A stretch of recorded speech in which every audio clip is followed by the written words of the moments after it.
Hello, welcome friends. Welcome, welcome, welcome. So excited to be here today with one of my friends, someone who I'm so honored to call a friend.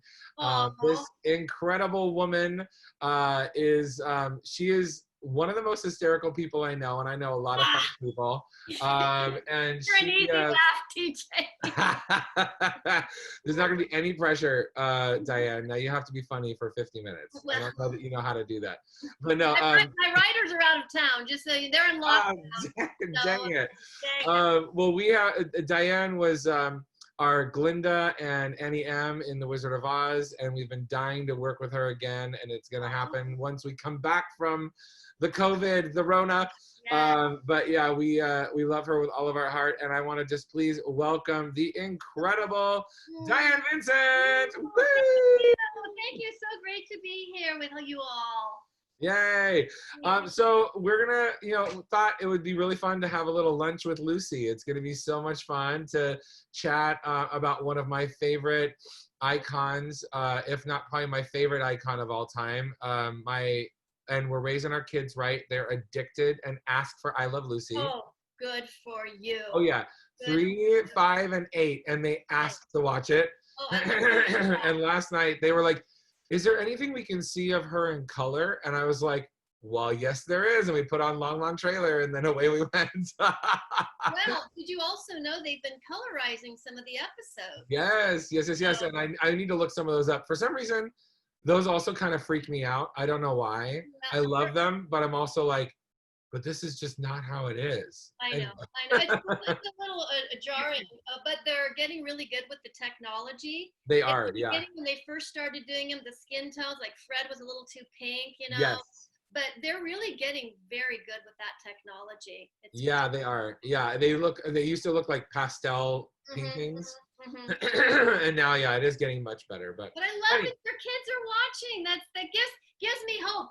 Oh my gosh, yeah. No, and that's the thing that is so timeless about this person and that show is that it just carries generation to generation. And it's so funny because even though that like you go back and certain shows that like Friends, it doesn't hold up even as well as I Love Lucy. And I say that, I know it's very taboo to say because Friends is one of my favorite shows, but there's a lot of subject matter, like it's a kind of very homophobic show. And like, even though Lucy like gets put over Ricky's knee and it's like horrible, there's something about it that you're just like, I still just love this show.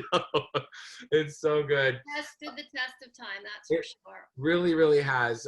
So let's dive in. I want to talk about, first of all, just briefly, when did you start performing? Like, have you grown up like being I was born in a trunk.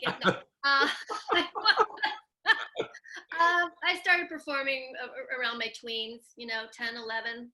My mom was the musical director. My father was an actor, and I kind of got, dragged in through their coattails. And I used to go to all my mom's shows, and I would watch from the pit and, watch my father from the sidelines who had a television show.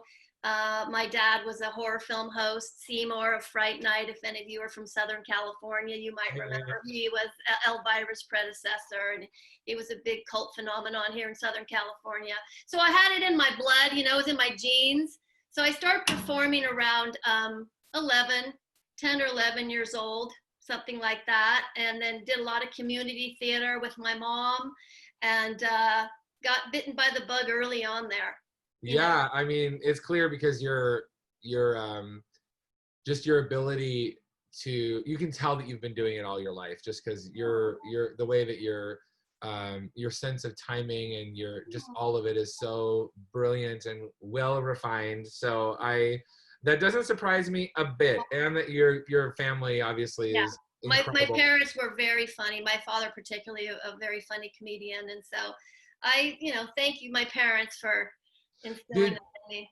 So did your dad, like, where did and do you, I mean, because I know, for example, and maybe you do even more, but I know you do obviously Lucy Ricardo, which is very specific, like, just so everyone knows, like Lucy Ricardo versus Lucille Ball is two totally different things, and the knowledge of those things, like, so Diane like lives as Lucy Ricardo, and so it's of course, while there's going to be inherent Lucy Ball knowledge, it's definitely a different a different animal. So I impersonate Lucy Ricardo specifically, not Lucille Ball. And yeah, and you also do like Betty Hutton.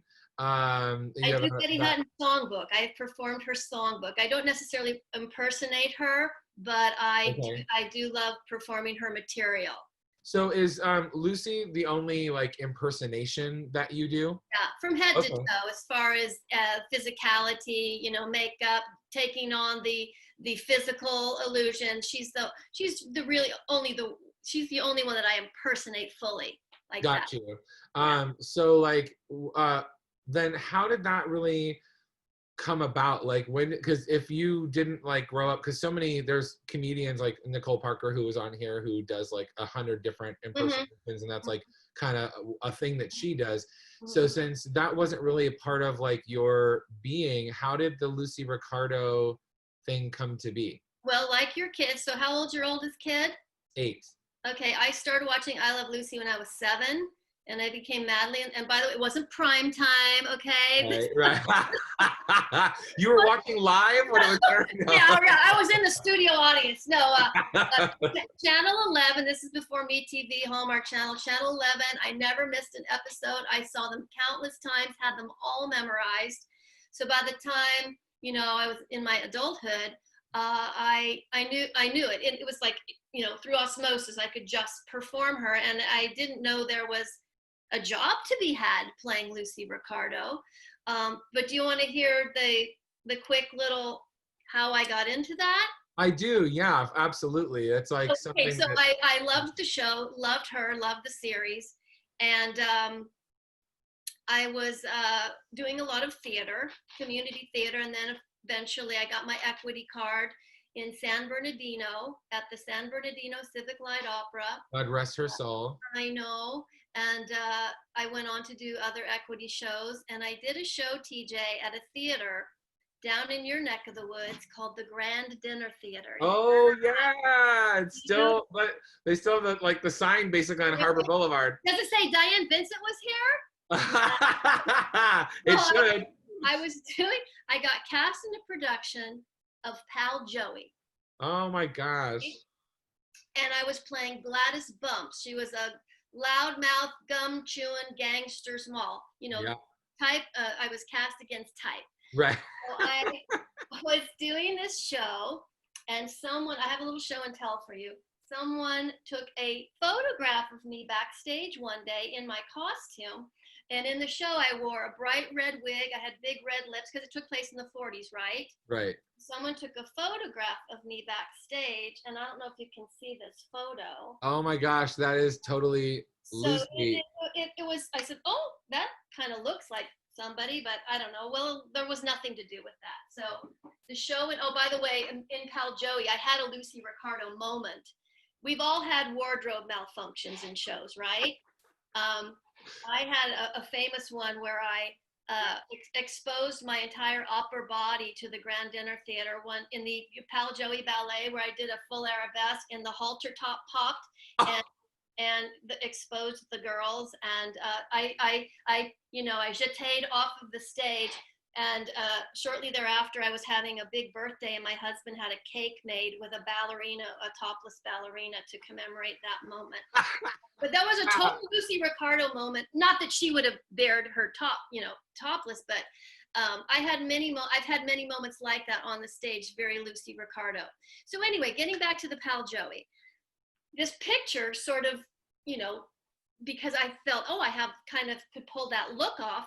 Oh, and first of all, actually, to interrupt you real quick, how many years have you been doing Lucy Ricardo? 25. I just had my 25th anniversary on February 15th. Oh my gosh, amazing. I was hired at Universal Studios on February 15th, 1995, and I've been there. I'm still there. Well, I know, God willing. Hopefully we'll reopen and all the characters will be back. But yeah, I just had my silver anniversary. Amazing. Congratulations. Keep going. Sorry, I had to ask. Anyway, the Pal Joey thing. And then, so flash forward years later, I was looking through an ad in the drama log, and the old timer, Stuart Marlin. Oh my God, hi, too. Oh my God, this is so fun. So I was doing, I saw an ad in the Drama Log, came out every Thursday. You'd go to the 7-Eleven, you'd buy the Drama Log. There was an ad looking for the character of Lucy Ricardo at Universal. And I thought, well, I know that girl. I can. So I didn't have a costume. I just put together a frumpy, I had like a Goodwill dress. I put a scarf up in my hair. I didn't have a wig or anything. And I showed up and did the live audition. And then they put me through the ringer. I had to do a live I had to do not a live video. I had to do a videotaped audition. And then I had to do another presentation in front of entire entertainment management. And then they said, Diane, go on with your life. This could take a while. The authorization process could take a while. So don't wait for the phone, just go on. And 9 months later, I gave birth. I got the phone call, and I was authorized and approved by Lucy Arnaz. So I owe it all to her. She has licensed me to portray her mother all these years. Now you are, I believe, correct me if I'm wrong, at least you were for a period of time, you were the first and the only approved by Lucy Arnaz, right? I was the second to be officially authorized and approved to play her at Universal Studios Hollywood. Got it. Okay, great. I am the only one authorized and approved to represent Lucy Ricardo at the annual Lucille Ball Comedy Festival, which we're going to talk about. Which I will be doing in August if the world, world starts turning again. Yeah. Yeah. So. Did you ever get to meet either Lucy or her daughter? Did you ever get to met Lucy Arnaz many times at various functions, festivals, events, social events. So yes, I have a nice relationship with her. Unfortunately, I never got to meet Lucille Ball, but I had almost a close encounter. Do you want to hear about it? I do, and I'll tell you my closest encounter with her too. Okay. Do you remember? She was a big game show. Yes. Celebrity guest. Yes. She did a lot of game shows, and in fact, she was on the cover of the boxed game of Body Language. You know, when you could buy a box game. Like, oh yeah. I don't know. Kids still play those, but so she was on Body Language a lot. It was a pantomime game, a word guess game. Yeah. And I was a contestant on there, and I kept winning. I was on for 4 days, and my celebrity contestants were Meredith McRae and Eddie Mecca from Laverne and Shirley. And Eddie Mecca, by the way, owes me $10,000 to this. But don't get me started. So I lost on the 4th day, and they were escorting me out of CBS, where, Carol Burnett and I Love Lucy, all that. So I'm walking out through the studio, and we were passing a dressing room, and there was a wig head in the makeup room, and it was Lucille Ball was the next celebrity. Oh. I could have played charades with her. Oh, imagine? Damn. I know. Not only could I have met her, I could have played a game with her. So I missed it by a day. I missed it by a day, and I thought, So I've never met her, but I've gotten to know many of her tribe, many of her friends, associates through the Lucille Ball Comedy Festival. Right. Many of them have passed on, but I've gotten to know a lot of those folks, and so that's so my family, randomly we got invited to her funeral because and it was the very first celebrity that when she passed that I was like, what? Because I was very young, but I just remember that being very impactful for me. Yeah. And anyway, we got to go to her funeral, and we were sat right behind Lucy Arnaz and Carol Burnett. And I kind of knew who Carol Burnett was at the time because my parents would watch the show, and I knew her from Annie and all that kind of stuff. So I just kept thinking, but it was a Catholic service, and I kept asking when we were going to get the crackers. And then when they finally were going to do communion, I was so upset that because we weren't Catholic that I wasn't going to get a cracker. And they kept laughing. We actually, because I was such a precocious kid. And then my brother learned how to tie his shoes at that funeral. And Carol Burnett was like, way to go. This is Daniel? Daniel. Yeah, yeah, yeah. Oh, cute. So we had like, that was the Oh. sadly the closest encounter. But actually my mother got an autograph, like she wrote her shortly or right before she died, and she got like an autograph photo from her and a letter from her, which is cool. So my mom's kept that. Whoa, that's a precious But memory. yeah, anyway. Wow. Okay, so now tell us, now we've talked a little bit about the Lucille Ball Comedy Festival, but can you tell us now in a little bit more detail what that is, and can we go? And Yes, you can go, and everyone should go because, well, more now than ever, because 2 years ago they opened the National Comedy Center, which is an extraordinary exhibit. It's dedicated to the history of comedy. It's been designated by U.S. Congress as the National Cultural Institution to preserve the history of comedy. It's a multi-million-dollar exhibit built right there in Jamestown, New York, her hometown. And this was Lucy's dying wish. She wanted her hometown to be the epicenter of comedy, much like Cooperstown is to baseball. Yeah. She wanted Jamestown to be the epicenter of comedy. And they made it happen. It was years in the making, $500 million, and it is extraordinary. It takes about 3 days to see everything. It's completely hands-on, multimedia, very high-tech. And so that opened 2 years ago. But prior to that opening, there has been this, we're coming upon the 30th anniversary of the Comedy Festival. It used to just be called the Lucy Festival. Now it's called the Lucille Ball Comedy Festival, because what they're doing is, it used to just celebrate the series, I Love Lucy, and Lucille Ball's career, but now it's encompassing all of comedy. So they're bringing in, this year it's Jeff Foxworthy's the headliner, David Spade, Kevin Nealon. They've had, Jay Leno, Ellen DeGeneres, big names of comedy are now coming to fill the big arena. But there's still the I Love Lucy element to it. So you have a lot of diehard fans who are strictly there to celebrate I Love Lucy. And these are your very faithful and loyal. They come from all over the world, and they are there to live, eat, and breathe anything having to do with I Love Lucy. So we have trivia events, we have auctions, live performances. You can take a Lucy Town tour, get a little bus, go through the town, see where she was laid to rest, see where she went to school, her birth home. Fun. And so what I've been doing, this will be my 25th festival in August. I've been doing it since 1999. So I do live performance, photo ops, her birthday bash, which her birthday's August 6th. So I'm there to do a birthday celebration. We've done all kinds of things over the years, parades. I think I saw you in the Tournament of Roses parade, or like the Christmas parade. No, that was an imposter. Oh. I'm talking about like when I was like, I'm talking about like in the 90s. No, that wasn't you? No, that wasn't me. That was Suzanne LaRouche, who was licensed before me Got it. at Universal Studios. Got it. But yes, you're right. There was a Lucy and Ethel in the Tournament parade. I got to do the little Jamestown parade though. Hey. With Carol Cook. So how cool. So I do this festival every year, and I put on a live show with any combination of Lucy, Fred, Ricky, Ethel. The last few years, it's just been me and Ethel. I have a wonderful Ethel merch. She lives in Texas.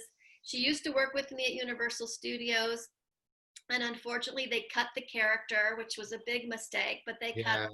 And it's like even though Lucy stands alone, it's like Lucy Ricardo specifically is no one without Ethel Mertz. You know what I mean? So that's it's a chore for me because I like working with a sidekick. Of course, but invariably, what people ask me all day long in the park is, "Where's Ethel? Where's Where's Ricky? Where's Ethel?" Right. And I say, "What was the name of the show?" Yeah. Perfect response. She can stand on her own, but to have that sidekick. And so we get to reunite every August, and we get to do a live hour-long show, which is the highlight of what I do. Because TJ, when I'm at the park, it's all improv. It's all mix and mingle, just in character, engaging with folks, taking pictures, signing autographs, and bantering with them in character. It's all off the cuff. But when I'm doing my shows in Jamestown, I get to do a fully scripted show that I put together with music and songs and costumes, and it's all of that. And obviously like moments from the show and Yes. all that. Yeah, that's amazing. Oh, How fun. yeah. Yeah. So what's your favorite moment or moments in playing her? I have so many because I've been doing it for so long, but some of my favorite and many isolated moments. My favorite moments are the ones where I meet, oftentimes it's a special need person in the park, either young or old, who just responds in such a way that their caregivers or their loved ones around them are saying, oh my God, they just, the way they respond and having that, remember, I'm just the vessel, right? I'm just the conduit. It's Lucy Ricardo, but I can't take credit that me personally, am doing this, but it's the character that they respond to. And it's such a gift to see that. I get to work for an organization every year called New Horizons, which is special adults with special needs. And I do their walkathon every year. And to see these folks respond in this way is so extraordinary. So I love seeing that response with those types of folks. I love doing the motion picture home every year. During December, Universal sends me over there with Marilyn Monroe. I don't mean to name drop, but Marilyn Monroe and we go to the motion picture home, and that's an incredible experience because you're engaging with people who are in the industry who very likely worked with Lucille Ball. Right. I've met people who were worked with her behind the scenes and on set, working with her as an actor in her films, and I get to talk with them. So those are incredible moments. But my favorite moment, my favorite all-time favorite encounter with a fan was this little girl. She was a Make-A-Wish child, and she had juvenile diabetes. Her name was Sarah. And her wish was to come to the Lucy Festival. This was many years ago. Wow. Her parents brought her from Texas, and we put her in our show. We made a big fuss over her. She performed Vitamita Vegemin with me. I let her hold the bottle. She did the whole routine with me on stage at an after party, and we just loved her up like mad. And it was just an incredible experience, and I could really see the impact that this show has on someone like her, who is just her one big wish was to be with Lucy and Ethel, and I'll never forget her. We lost her a few years after that. But hello, are you a Lucy fan? Yes. Yeah. Oh, she's like, uh-oh. Did I? Come here, little girl. Come here. Can I get out my Lucy Witch costume? So good. Which one is that, TJ? That was Haven. Oh, She's hi, hiding on the floor now, but yeah, she's here. Oh. So then I'm sure, especially in the environment, when probably more in Universal, but when you're doing her, what is like your worst guest interaction you've ever had? or like just a story that you're like, I can't believe this happened?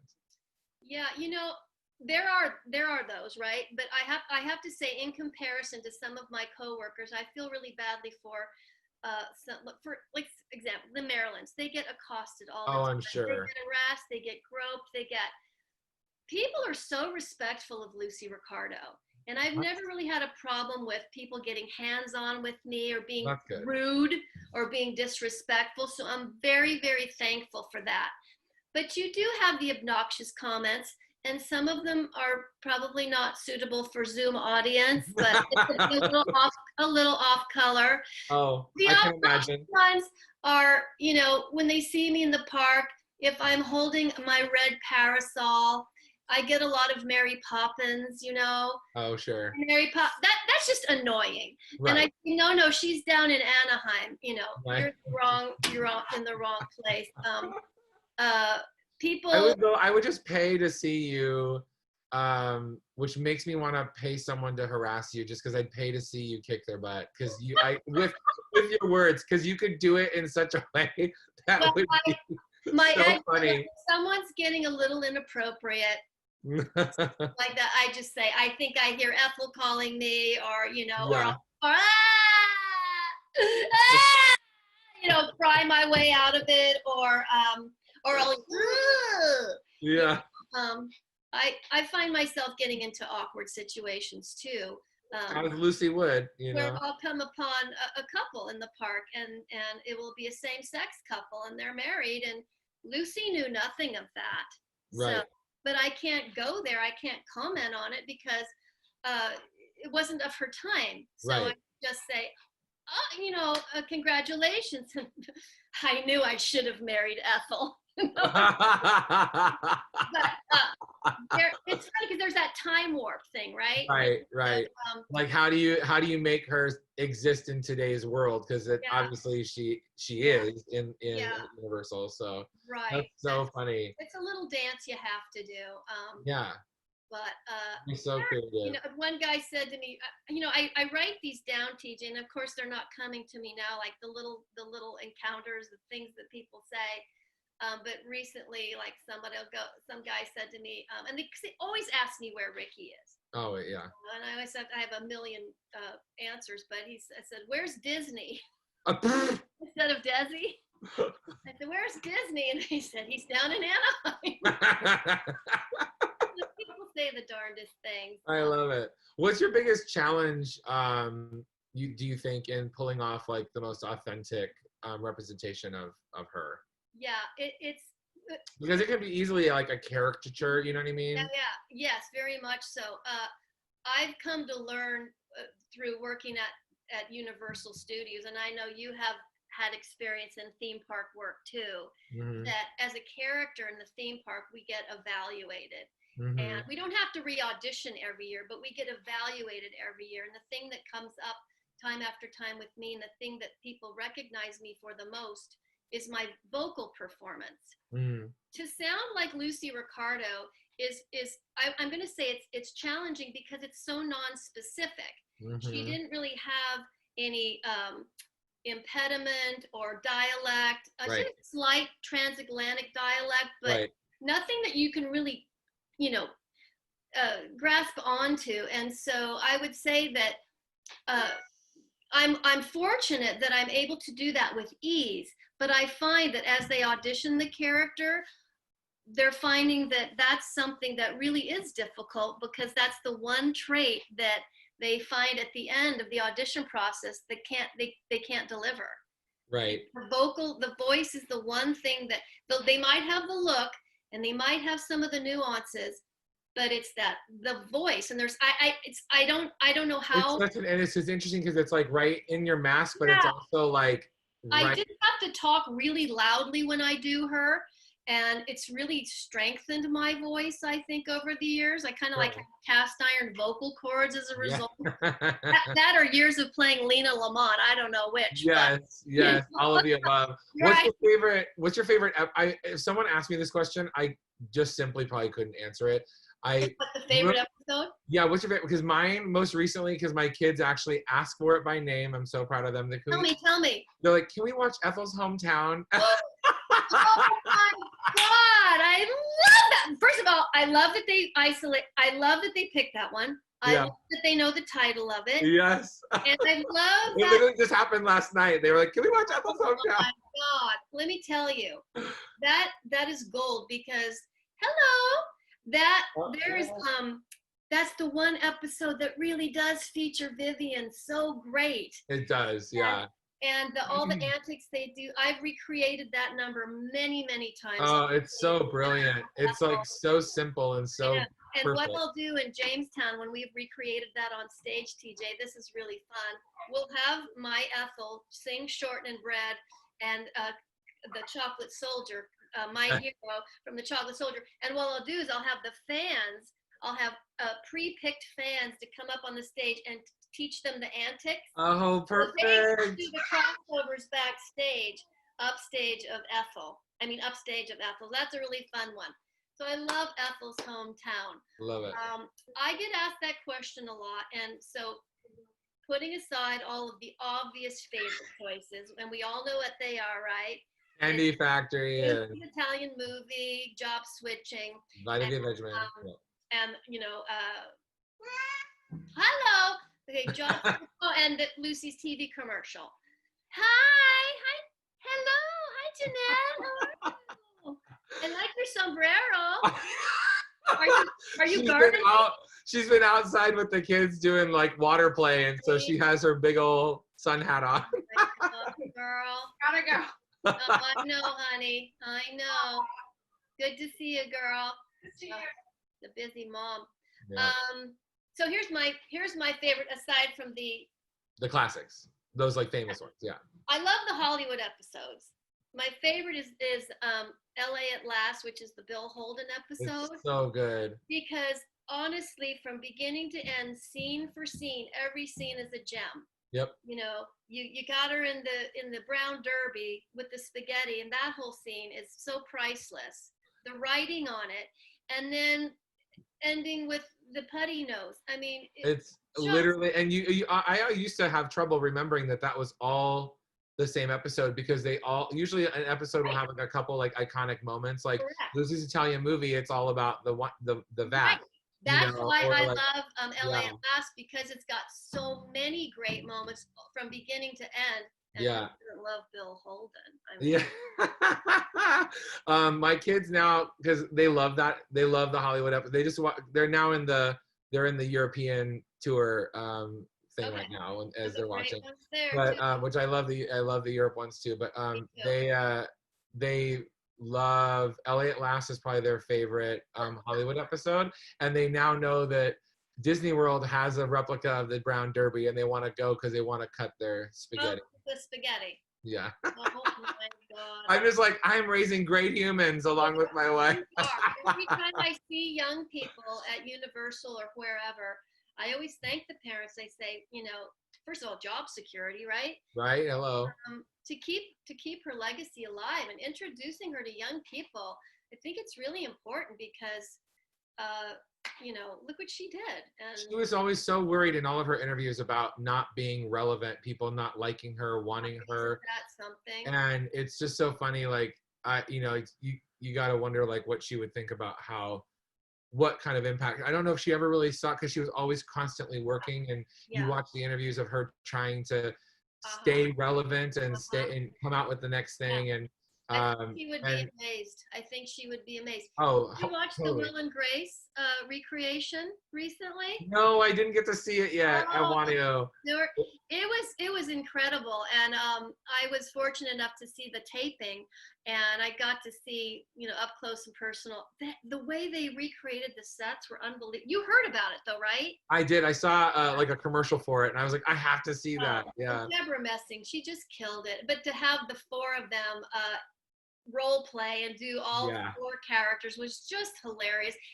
And the icing was to have Lucy Arnaz play the Candy Factory employee. Yeah, which she's like a dead ringer for that part, by the way. She was fantastic.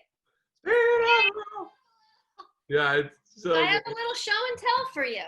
Oh yeah, let's do it. I've been able to recreate a lot of those moments on stage. Not the Chocolate Factory one so much, because that requires a big mechanical set piece that I can't bring to Jamestown, and I can't expect them to build it for me. But I've had all these costumes made for me by this wonderful little Spanish seamstress in Pacoima, of all places. And the way she would do this, and you'll appreciate this with your costume shop, TJ, and all your wonderful costumers that you have there at 3D. Mm-hmm. My gal built these out of whole cloth with no pattern. What she would do is she would study the episode, and she's not a costumer. She's just a little housewife who likes to sew and makes wedding dresses for people. Amazing. So she would study the episode from every angle and then create. So you of course recognize this girl. This dress, or a variation of this polka dot, was worn 25 times on I Love Lucy, which is why it's considered her trademark look. This is what I wear in the park, not this specific one. This is mine. Right. all these are mine. Lucy does a TV commercial. So because Yes. I've performed this routine so many times live on stage, I had to have this dress made. And I did this girl is my candy factory. Candy Factory. Now, when I had this made, I had them go by the we didn't know the colors.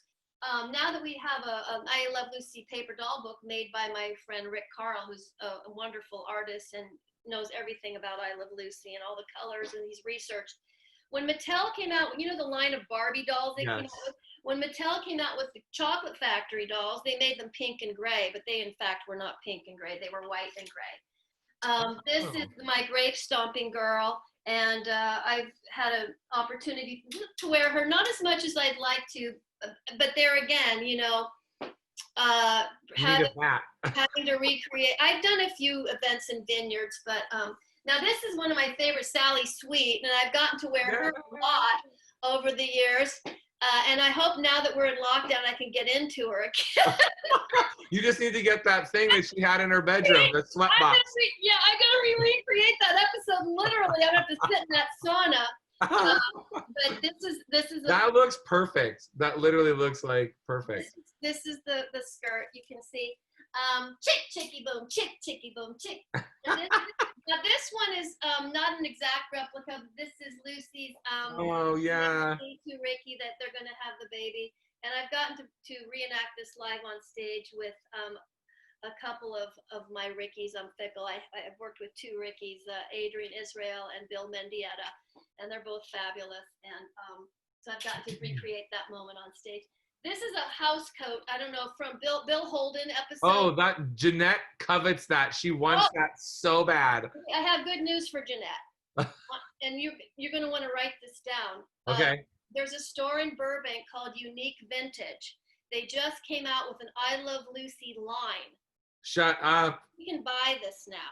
Oh, I'm on it. The ones they recreated, and she could buy it online. It's called Unique Vintage. I'm not gonna tell her because she's gonna flip. Get it for her for anniversary present. Yeah, 16 years, and that's actually that was their. They had an episode, a 16-year wedding anniversary episode. That's right. Oh, you're good.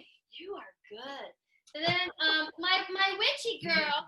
Do you remember the Enchanted Forest? This is Little Ricky. When Little Ricky did his nursery school, have the kids seen that one yet? They haven't, and because we're like watching in order, so they haven't gotten to see Little Ricky like kill it on the drums yet either. So the kids are gonna love that episode. They're gonna be obsessed. And when Fred plays the frog. Oh, it's so good. Hey, little girl, it's so good. Yeah, with the mouth. Here's my girl. She's sitting here looking out the window. She's been in quarantine too, but this is one of my. I've had so many wigs over the years. But turn because you're backlit. So go take her the other way. There you go. She's my girl. Yeah, she's amazing with her mask on. My wig. They make my wigs for me at the park at Universal, and then I've had this one made for my own personal use. But they're like $1,000, you know. Oh, I know. They're all fronted to go with my hairline. Yeah. And you have to get the right color. And wigs are not cheap. We had one stolen. It was one of our Morticia Adams wigs, which is a long human hair, wig, and it was like a $20,000 wig. Oh, when you did the Addams Family, you mean? Yeah, because everything made in New York is, because of unions and stuff. It's all crazy. But anyway. What performers took off with it? No, it was someone else. Okay. Someone else. Yep. You guys spare no expense on your costumes for your shows and all of that. Well, we didn't pay. Oh, I would like to clarify. We inherited that pack. I mean, we got that package, but when we found out how much it cost. Yeah. To replace through that same vendor, we're like, I think we're gonna go somewhere else. And it did. It was like still was like a $1,500 wig though. So yeah, when we replaced it. But I'm just saying overall, because you're Shrek. I mean, come on, look what you did for Shrek. Oh, thanks. You're so sweet. Incredible. Okay, I gotta ask more things. So we got to talk about some wardrobe and wigs, which is amazing. I love the unique mint. Thank you. I'm gonna literally do that when we get off this session. Yeah. And then, have you ever met like as Lucy celebrities? Like, have you had a good? Oh, there's the Morticia wig under Robert, right by Robert Yacco. Wait, Yako's here? Yeah. Hey, Robert. I'll go on gallery view. Yeah. I don't see him. I don't see him. But anyway, hi, Robert. You can spotlight his video. And Donna Parsons. Adam Owens. Oh my God! Look at all these people. How Yeah. Morticia Adams wig. There it is. Yeah. Oh, I see. Let me get off of there for a second. There's Robert. Okay. Hi, swordfish. There it is. So yeah, what was your? Did you have a favorite? Celebrities. Yeah. I know I have. Oh, and also, by the way, everyone. At the park, Billy Crystal. I mean, at the Lucy Festival, lots of celebrities. I got to Joan Rivers, Mickey Rooney, of course, not just met through the Lucy Festival. My husband used to conduct for Mickey. But honestly, for me, as playing Lucy, the ones that I'm so enamored with are the folks that worked with her. So like one of my favorite pictures here is several years ago. I'm going to go back to another Lucy Festival moment.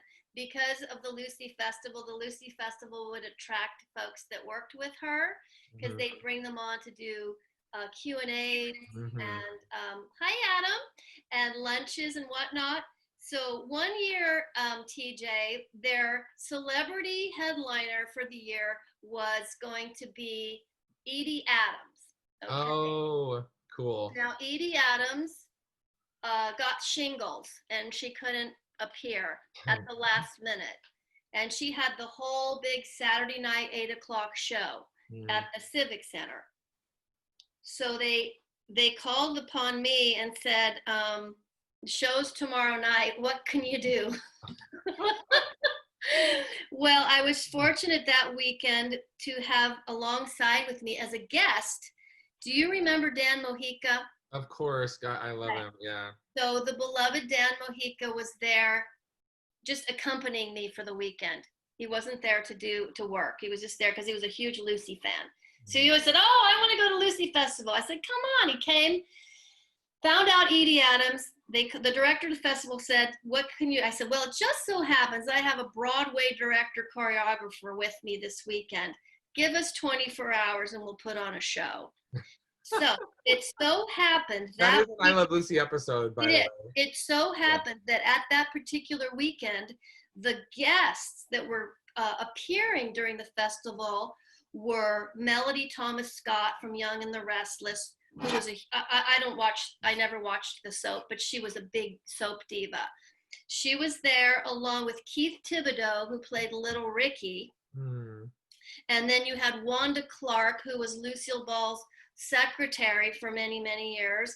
You had Frank Gorey, who was Lucy's personal driver and Major Duomo for ever since her kids were little, drove the kids to school, all that.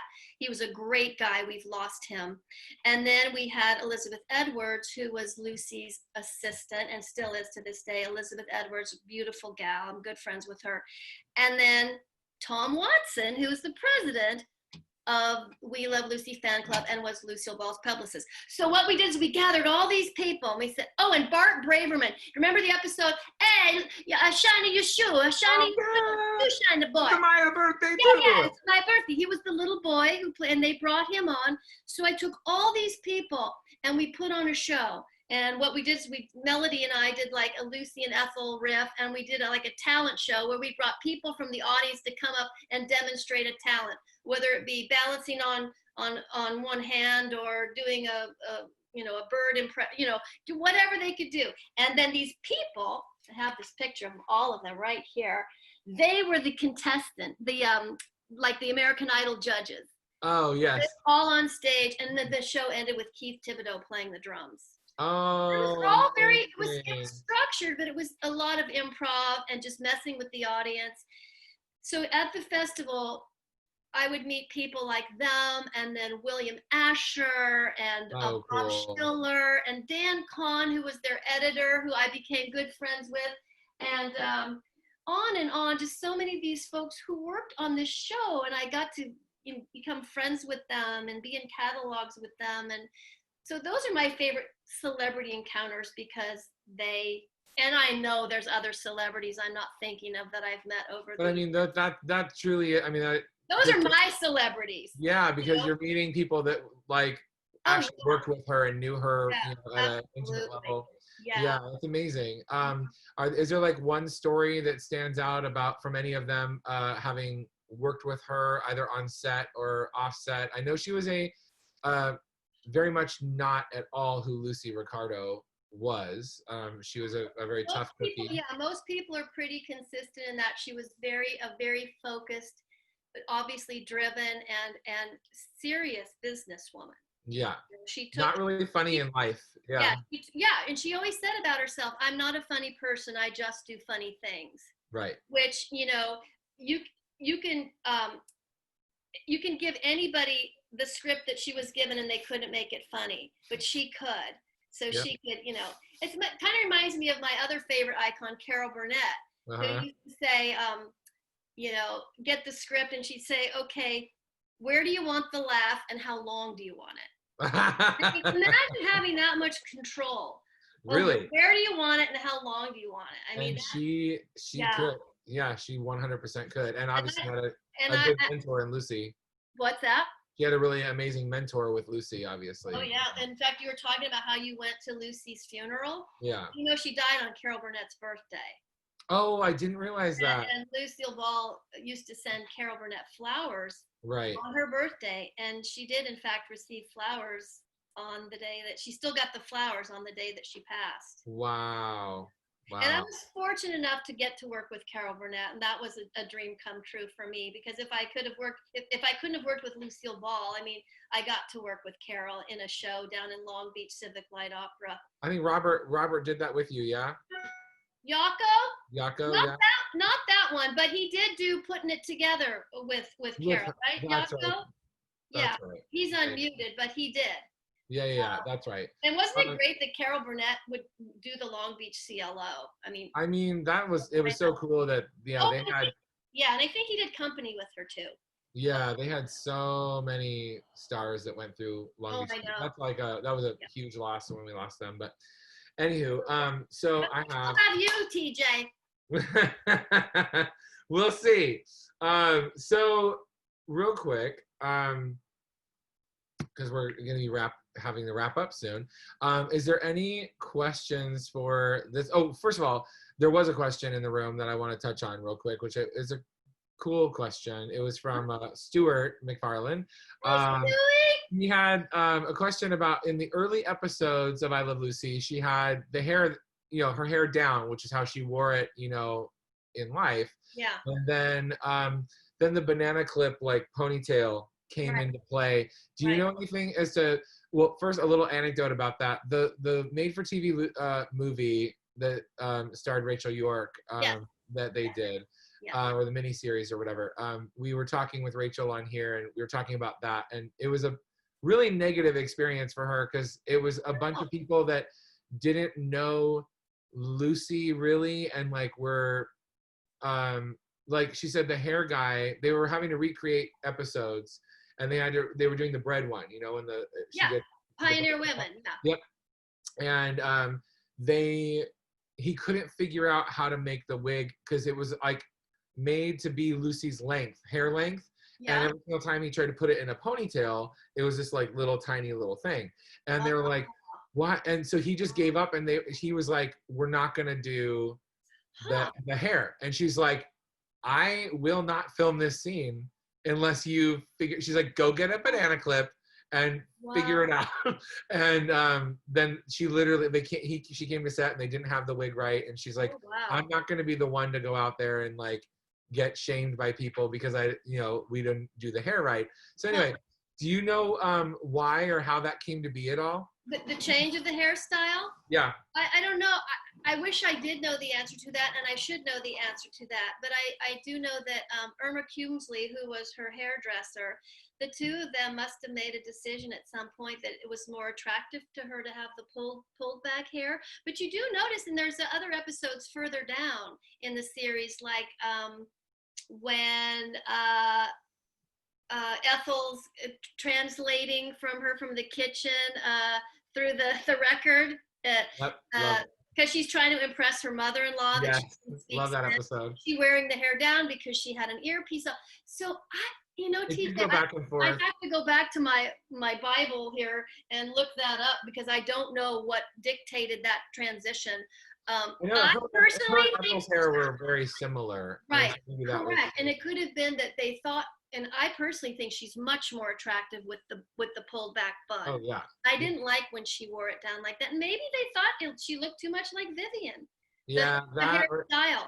And it was more glamorous the other way. I feel like she was able to dress it up and dress it down and all that, either way. But anyway, that was a great question. But the hairstyle, I'll just tell you this much as far as the styling.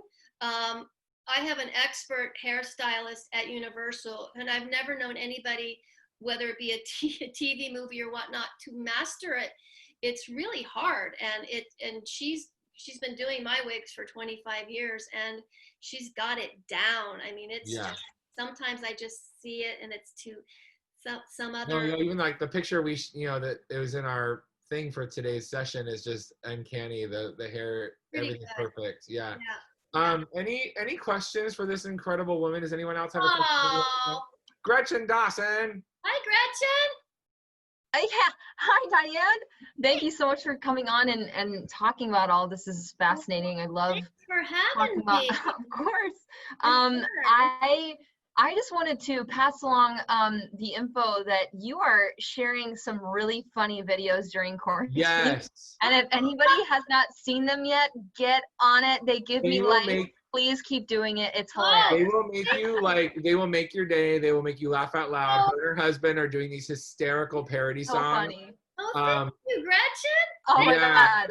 Thank you guys have to, if you do not follow this woman, amazing artist on social media, you got to. She is so funny. And so funny. She's doing a lot of great content right now. That was a great reminder.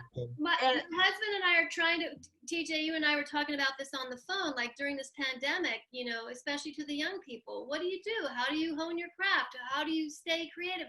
And for me, not only, I'm staying busy because I'm writing my show for the August Festival, which is almost done, so I'm months ahead of schedule, but also my husband and I, we like performing together. In fact, we did a cabaret show back in November at Vitello's. We had a sold out evening that we were going to do again this spring called Two Redheads Are Better Than One. It's a little bit of Lucy, it's a little bit of Diane. Oh, cute. And, we know what happened there. So we'll hopefully be performing that again. But meanwhile, to keep our creative juices flowing as a team, we started creating these pandemic parodies. And Gretchen, thanks for the plug, because we have a new one coming out this week. Yay! Oh my God. And can you find, I'm assuming you can, but is there some of the Lucy Comedy Festival, is there stuff like that you can see on YouTube and online and stuff? On the, as far as my doing Lucy? Yeah. Not on their website. No, they haven't posted any live video. And I'm not, I have to admit, I'm not very good at social media. I'm not on Twitter or Instagram or Peekaboo or TikTok or whatever you call these things. I'm really not. I'm so Wilma Flintstone when it comes to all this stuff. I don't even have a website. All I do is Facebook. But through Facebook, we got so much extraordinary response from our baby, it's COVID outside, that we decided to put it up on YouTube. So now we have a YouTube channel, I guess, It got shared in the chat for anyone that wants to go look for it. It's in the chat. It's really you got over millions of views. Oh yeah, we got 7 million on the Baby It's COVID on Facebook. Crazy. Over 7 million. Oh my God. I know, and that was just on the one little ditty. The one. So we've got a new one coming. For someone who doesn't do social media, you're sure doing it pretty well. It's like, and now I got people following me on Facebook. I thought I don't know. It's crazy. Time to start up an Instagram, Diane. I know. With the You Lucy, should do one that's all dedicated like Lucy. You know what I mean? Like just do a yeah, Lucy Instagram. I've not been very good about chronicling my I have everything I've performed on video, but I've never, and the National Comedy Center and the Lucille Ball Comedy Festival, they don't post any of live performance. Maybe they can't because of licensing. I don't know. But maybe one day I'll put those. I'm going to ask you one last question. I think it's a great one, and then we have to run. Sure. Lucy is this is from Scott Allen Curry in the room. Lucy is iconic. Is there any younger current female celebrity comedian that you think could ever match her longevity or feels like a modern Lucy?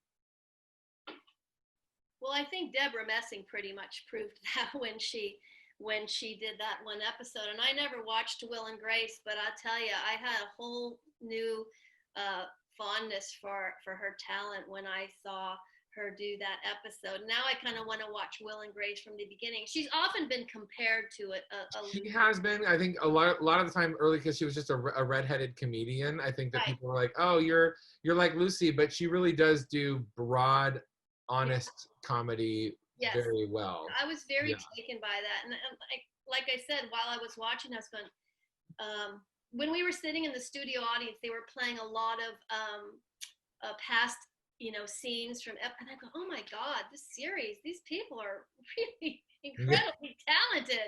I don't watch a lot of episodic TV. That's the thing. Right. I'm a TCM girl. I'm always with the TCM. If I don't have that, it's keeping me sane. Last night I watched this really bad Virginia Mayo and Dawn DeFore movie, but I love it. It's just because I love that era. But I would say probably Messing comes the first one that would come to my mind is someone who can like carry the torch.